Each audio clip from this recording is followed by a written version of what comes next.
Scan to unlock Sovi and ace your tests. Milton just lost foreign capital inflows, and this becomes a loanable funds question fast. So watch the chain reaction and lock the answer in quickly. A decrease in international financial capital inflows means less foreign money is entering Milton's financial system, so the total supply of loanable funds shrinks right away in that market.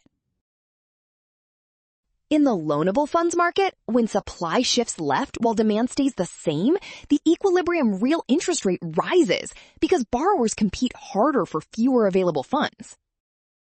That higher real interest rate discourages investment spending, so the statement that must occur is the rate increasing, which points straight to option A. Well done! Option A is right. Scan now, watch signs, and avoid rushing.